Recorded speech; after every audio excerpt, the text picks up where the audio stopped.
12,000 years ago, the world was a vast, echoing cathedral of silence, broken only by the rhythm of the seasons and the migration of the herds. For nearly 300,000 years, we were the ghosts of the landscape, moving with the rain, sleeping under the canopy of stars, and leaving no mark upon the earth that the next winter could not erase. We were a part of the wild, as much as the wolf or the willow. But then, something in the human spirit shifted. A quiet, invisible revolution began in the tall grasses of the Fertile Crescent and the frigid highlands of the Anatolian Plateau. It was the moment we stopped asking the earth for permission to exist and started demanding that it serve us. This was the moment the wild ended, and the long, arduous construction of the world as we know it began. Imagine standing on a ridge in the year 12,000 BC. The Great Ice Age is loosening its grip, and the planet is beginning to breathe again. As the glaciers retreat, they leave behind a world of abundance, but also a world of terrifying instability. For the Paleolithic mind, the world was a cycle of birth, hunt, and death. There was no tomorrow in the sense of a planned future. There was only the now of the hunt and the then of the ancestors, yet in this specific window of time, humans began to do the unthinkable. They stayed. They looked at the wild fields of cereal grains and the teeming rivers, and decided that the wanderer's life, the life of the eternal nomad, was no longer enough. This decision was not merely a change in diet or location, it was a fundamental rewiring of the human psyche. We began to value stability over freedom, and in doing so, we traded the vastness of the horizon for the security of the fence. The first stones laid at sites like Göbekli Tepe represent more than just ancient masonry, they represent the birth of the collective imagination. Before we built houses for ourselves, we built houses for the divine. We gathered in the thousands, long before the invention of the wheel or the plow, to haul limestone pillars weighing dozens of tons. Why? Because the wild was no longer enough to contain our fears and our wonders.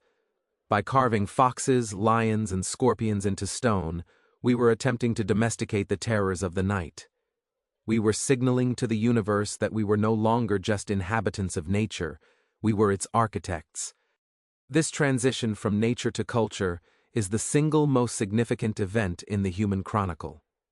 It is the point where we stopped evolving to fit the environment and started forcing the environment to evolve to fit us. As the wild receded, the landscape of the human mind expanded. Agriculture was not a discovery, it was a trap that we willingly walked into. The transition from gathering wild wheat to planting it required a new kind of discipline, a subjugation of the self to the rhythm of the crop. We became slaves to the soil, tethered to small plots of land that required constant protection and labor. This labor birthed the concept of property. In the wild, no one owns the wind or the deer, but in the new world of 12,000 BC, a man could own a field, and if he could own a field, he could own the labor of others. The egalitarianism of the nomadic band began to wither, replaced by the first shadows of hierarchy, kingship, and class. We traded the brutal equality of the wilderness for the organized inequality of civilization. This era also marked the birth of the city, a concept that is fundamentally anti-wild. A city is a fortress against the chaos of the natural world. In places like Jericho, we see the first massive walls rising from the dust. These walls were not just for defense against other tribes, they were psychological barriers. Inside the wall, there was law, fire, and stored grain. Outside the wall, there was the dark, the unknown, and the untamed. By building these boundaries, we created a dualism that defines us to this day, the us inside and the it outside. We began to see the forest not as a home, but as a resource to be harvested, or a threat to be cleared. The wild became a place to be conquered, and the world became the space we paved over it. The psychological cost of this shift was immense. In the wild, the human senses were dialed to their highest frequency. The snap of a twig, the scent of a predator, the subtle change in wind direction were matters of life and death. As we built the world, we began to dull those senses in exchange for the cognitive load of social living. We had to learn to live with strangers, to navigate the complex politics of a village, and to store information about lineages and debts. We traded our sensory connection to the earth for a conceptual connection to society.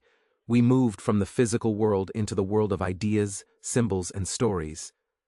The campfire, which once served to keep predators at bay, became the center of a new kind of light, the light of shared myth and recorded history. By 2300 BC, the process was complete.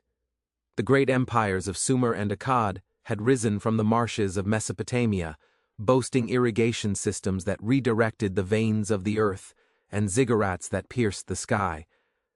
The wild was no longer a dominant force, it was a peripheral inconvenience. We had invented writing to keep track of our possessions, law to keep track of our behavior, and war to expand our boundaries. The human chronicle had truly begun, but it was a chronicle written in the blood of the wild. We had become the masters of the planet, but in our mastery, we lost the effortless grace of the creature. We became the architects of a world that is magnificent in its complexity, but heavy with the burden of its own maintenance. Looking back at that pivotal moment in 12,000 BC, we see the true origin of every modern struggle, our environmental crises, our social hierarchies, and our deep-seated anxieties all find their roots in the day we decided to stop moving. We chose the path of the monument over the path of the trackless forest. We chose to build a world that would outlast our own bodies, a world of stone, bronze, and eventually, silicon. The wild did not die because of a meteor or a plague, it ended because we imagined something else. We imagined a world where we were the center, where the river flowed for our crops and the stone stood for our glory. It was a magnificent, terrifying, and irreversible choice. We are the children of those first builders, forever standing on the ruins of the wild, looking up at the structures we have raised, and wondering if the security was worth the silence. In every brick of every city, there is a ghost of the nomad we used to be, and in every garden, there is a fading memory of the wilderness we traded for a home. The transition that began around 12,000 BC represents the most profound psychological metamorphosis in the history of our species, a shift so radical that it fundamentally altered what it means to be human. To understand this change, one must first visualize the mind of the Paleolithic nomad who preceded this era. For hundreds of thousands of years, the human brain was tuned to a frequency of immediate return. Life was lived in a perpetual present tense. The nomad did not wake up wondering about the harvest in 6 months or the legacy they would leave in 100 years. They woke up in a state of total sensory immersion. Their world was a vast, borderless expanse where the self was not separate from the environment, but a fluid part of it. In this circular existence, time was marked by the migration of the reindeer, the ripening of wild berries, and the waxing of the moon. There was no concept of owning time because time was not something to be spent, it was something to be inhabited. When we look at the archaeological transition toward the Neolithic, we are witnessing the moment this circularity began to break. The shift toward a sedentary life was, at its heart, a massive cognitive gamble. It required humans to suppress their most ancient instincts, the urge to move when resources grew thin, the impulse to follow the horizon, in favor of a revolutionary new concept, the future. This was the birth of the delayed return economy, and with it, the birth of modern anxiety. Suddenly, the human mind had to account for variables that were previously irrelevant. If we stay in this one valley, will the rain come? If we store this grain, will it rot? If we build this wall, will it hold? This transition forced a rewiring of our neurological pathways, shifting the burden of survival from the senses to the intellect. We traded the sharp, instinctual clarity of the hunter for the heavy, contemplative worry of the planner. This rewiring manifested as a move from a sensory-based reality to a conceptual one. For the nomad, a river was a crossing point or a source of water. For the first builders of the world, a river became a boundary, a resource to be diverted, or a god to be appeased. We began to wrap the world in a layer of symbols and meanings that served as a buffer between us and the raw chaos of nature. This is the essence of the psychological trap of civilization. By staying in one place, we created a static environment that allowed for the accumulation of things, not just physical tools and grain, but ideas and stories. However, These things required maintenance. The more we built, the more we had to think about what we had built. The mental landscape became crowded with the furniture of society, lineages, debts, social roles, and the complex etiquette of living in close quarters with people who were not immediate kin. The psychological shift also involved a radical change in how we perceive the self. In the wild, the self is a fragment of the collective and the landscape. There is little room for the ego when survival depends on the absolute transparency of the group. But as we began to build the world, the concept of the individual started to crystallize around the concept of property. When a person stays in one place and invests their labor into a specific patch of earth, that earth becomes an extension of their identity. The mine and thine of the agricultural revolution created a new kind of social friction. We had to develop complex moral and legal codes to manage the psychological fallout of ownership. We were no longer just creatures of the earth, we were owners of the earth, and the weight of that ownership changed our posture toward existence. We became protective, territorial, and increasingly suspicious of the other who existed outside our newly defined boundaries. Furthermore, this era marked the beginning of our alienation from our own biology. The human body is designed for the high-intensity, low-duration exertion of the hunt and the rhythmic, low-intensity movement of the gatherer. By tethering ourselves to the soil and the settlement, we forced our bodies into a repetitive, grueling labor that the Paleolithic mind would have found nonsensical. The psychological toll of this was a slow, simmering resentment against the very structures we created for our security. We see this in the mythologies of almost every early civilization. The longing for a lost golden age or a Garden of Eden where life was easy and the earth gave of itself freely. This is the collective memory of the nomadic mind crying out from beneath the weight of the city walls. We built the world to protect ourselves, but in doing so, we created a cage that our ancient, wild spirits have been trying to pick the lock of ever since. The shift was also deeply tied to a new perception of the divine. In the wild, the sacred was everywhere. In the lightning, the elk, the spring, it was an immanent, breathing presence. But as we began to build monuments and temples, we started to localize the sacred. We put the gods in stone houses, just as we put ourselves in mud brick houses. This allowed us to interact with the divine on our own terms, through ritual and sacrifice, but it also created a distance. The gods became high and lifted up, separate from the mud and the blood of daily life. This religious transition mirrored our own social transition toward hierarchy. Just as there was now a king above the people, there were now high gods above the world. Our psychological landscape became a mirror of our social landscape, stratified, ordered, and increasingly removed from the spontaneous, egalitarian flow of the natural world. As we moved further into this new way of being, the silence of the wild was replaced by the noise of civilization. This noise was not just the literal sound of the village, but the mental noise of constant social comparison and the drive for status. In a nomadic band, status is fluid and based on immediate utility, the best tracker, the best storyteller, the most empathetic healer. In the built world, status became codified and inherited. We began to live in a world of mirrors, where our value was determined by our position in a man-made hierarchy. This created a new kind of stress that the human animal was not evolved to handle. The anxiety of the nomad who stopped moving is the foundational anxiety of the modern world.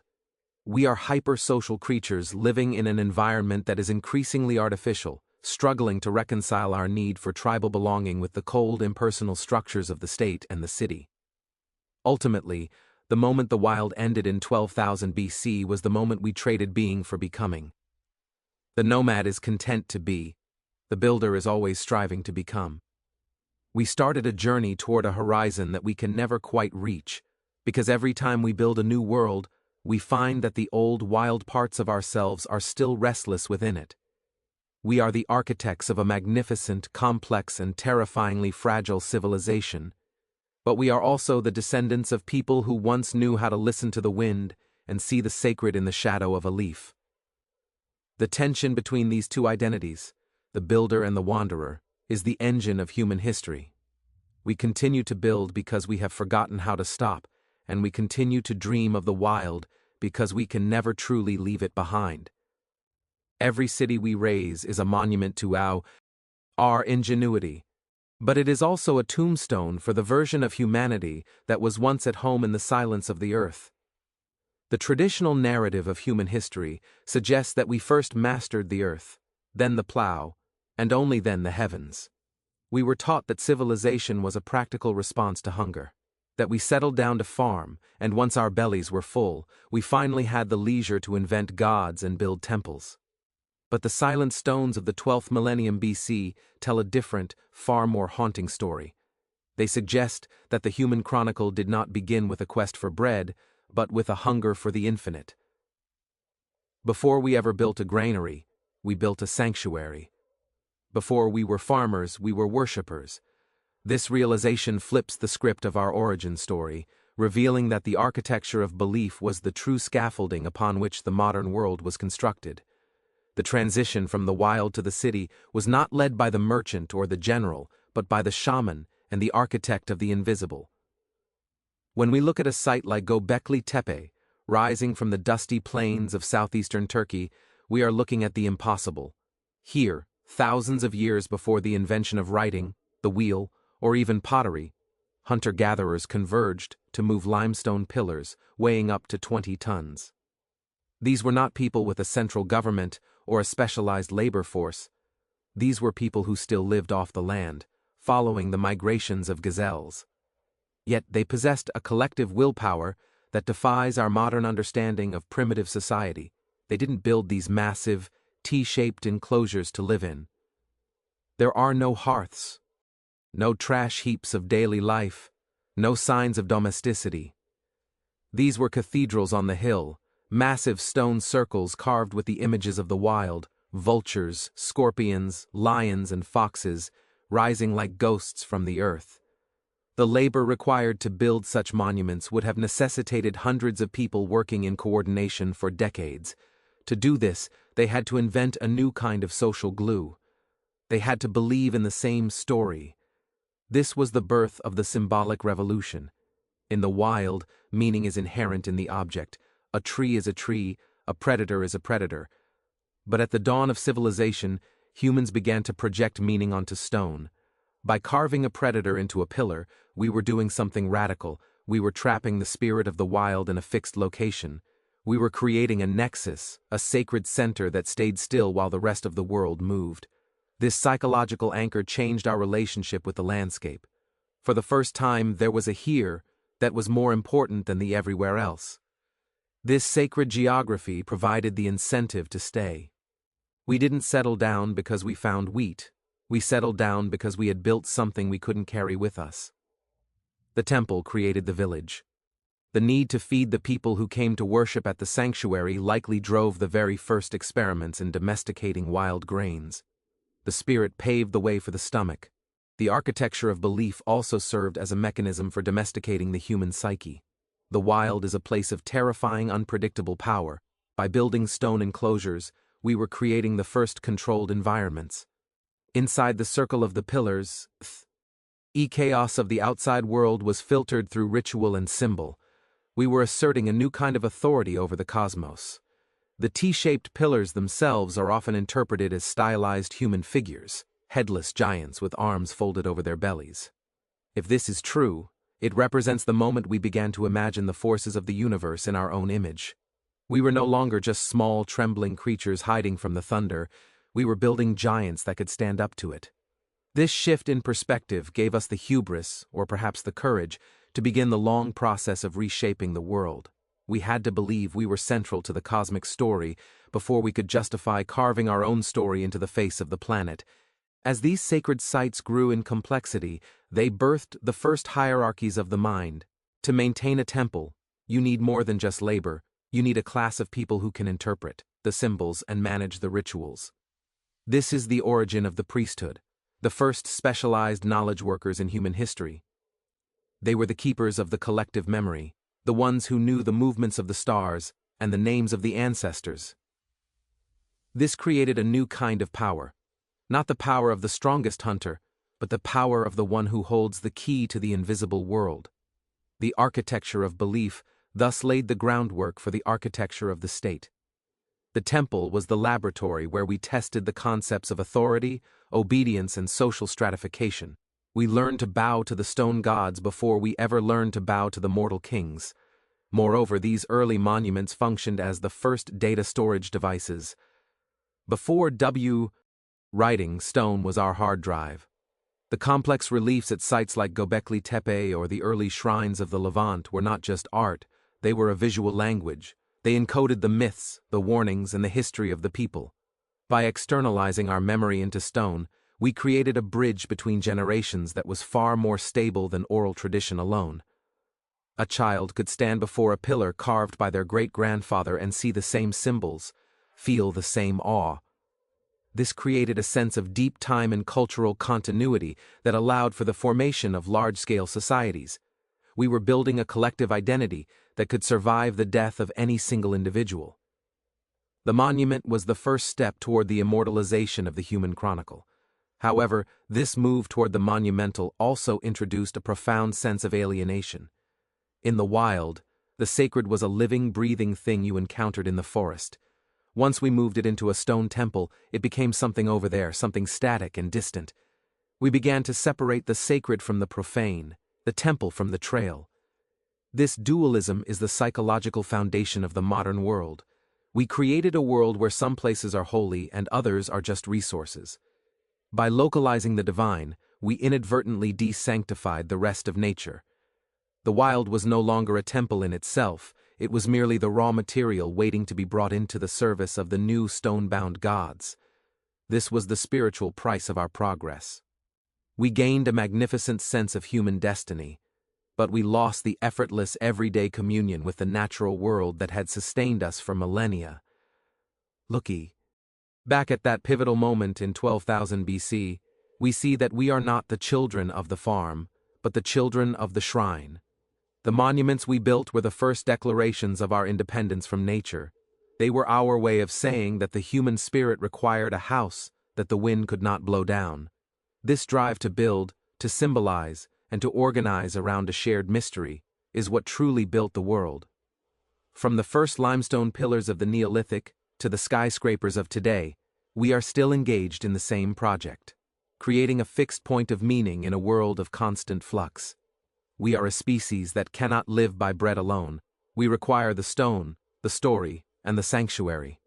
The architecture of belief remains the invisible skeleton of our civilization, reminding us that we did not leave the wild because we were hungry, but because we were looking for a home that was equal to the scale of our imagination. Gemini said, "The transition from the nomadic wild to the structured world of 2300 BC represents the greatest bargain in the history of our species. A monumental trade-off where we surrendered primal freedoms for the promise of permanence." This exchange was not a single event, but a slow, irreversible slide into a new way of existing that fundamentally redefined the human condition. To understand this trade-off, one must look at the hidden costs of the walls we built and the fences we dug into the earth. For the vast majority of our history, the nomadic band was the peak of human social evolution, a small, flexible, and fiercely egalitarian unit where survival depended on the absolute sharing of resources. In the wild, there was no such thing as poverty, because no one could accumulate more than they could carry. There was no homelessness because the world was a home. But when we chose to stay, we gave birth to the concept of property, and in that moment, the shadow of inequality was cast over the human story forever. The birth of property was the catalyst for the death of equality. Once a piece of land is cleared, tilled, and planted, it ceases to be a part of the commons, it becomes an asset. This shift created a revolutionary tension between those who held the land and those who did not. In the nomadic world, leadership was a matter of temporary prestige. The best hunter led the hunt, the wisest elder settled the dispute. But in the built world of the early Bronze Age, power became tied to the soil and the grain. We began to see the rise of a surplus, and with that surplus came the need for someone to guard it, someone to distribute it, and someone to own it. This gave rise to the first true hierarchies of class and kingship. We traded the freedom of the wanderer for the safety of the subject. The human chronicle shifted from a story of collective survival to a ledger of debts, taxes, and titles. We invented the city to protect our gains, but the city became the very mechanism that categorized us into those who rule and those who serve. This trade-off extended deeply into the physical reality of the human body. We often view the rise of civilization as an upward trajectory of progress, yet the biological record of the early Neolithic tells a darker tale. As we moved away from the diverse, protein-rich diets of hunter-gatherers and leaned into the monoculture of wheat, barley, and rice, our health plummeted. Skeletal remains from this era show a decrease in average height, the emergence of dental decay, and the first widespread evidence of nutritional deficiencies. We were no longer eating from the broad table of the wilderness, we were eating from the narrow bin of the farm. Furthermore, by living in close quarters with domesticated animals and in high-density settlements, we invited the first great plagues into our lives. Diseases like smallpox, influenza, and the plague were the uninvited guests of the built world. We traded the robust, varied life of the nomad for a fragile, sedentary existence, plagued by invisible enemies. The psychological trade-off was perhaps even more profound. The wild demands a constant, active engagement with the present moment, but civilization demands a constant, exhausting engagement with the future. By 2300 BC, the inhabitants of the great Mesopotamian cities were living in a world of complex obligations. They had to worry about the maintenance of irrigation canals, the payment of temple tithes, and the shifting whims of a distant monarch. This created a new kind of civilizational stress, a chronic anxiety born from the complexity of social navigation. We replaced the acute, life-saving fear of the predator with the dull, soul-crushing anxiety of the social ladder. We gained the ability to build pyramids and ziggurats, but we lost the mental quietude of a species that knows exactly where it belongs in the natural order. We became strangers in a house we built, constantly striving to reconcile our ancient tribal instincts with the cold, impersonal demands of the state. Violence, too, underwent a terrifying transformation. While nomadic bands certainly engaged in skirmishes, the scale of conflict was limited by the lack of resources to fight over. Civilization changed the nature of war from a personal dispute to an industrial enterprise. With the birth of the nation-state and the accumulation of wealth, war became a logical extension of property management. We developed the specialized soldier, the professional army, and the technology of mass slaughter. The walls of Jericho and the defenses of Uruk were not just built to keep the wild out, they were built to keep other humans at bay. We traded the occasional, localized violence of the wild for the organized, devastating warfare of the chronicle.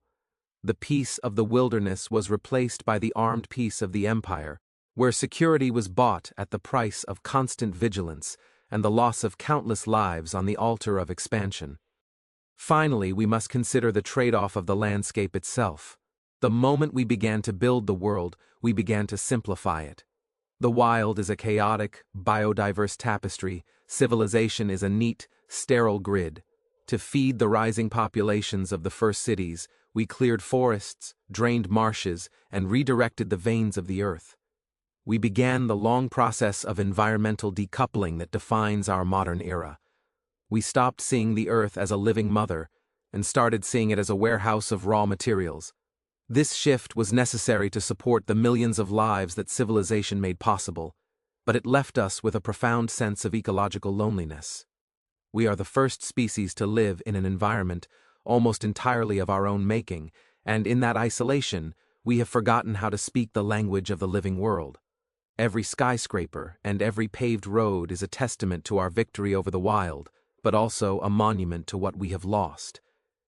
By the time the great empires of the 3rd millennium BC were at their height, the trade-off was complete and irreversible. We had built a world of incredible splendor, of golden ornaments, written poetry, and massive architecture, but we had paid for it with our original autonomy. We were no longer wild humans. We were civilized citizens, a different kind of animal altogether. We had traded the brutal simplicity of nature for the magnificent complexity of the cage. This tension is the heartbeat of human history, the constant struggle between our desire for the safety of the walls and our haunting ancestral memory of the open sky.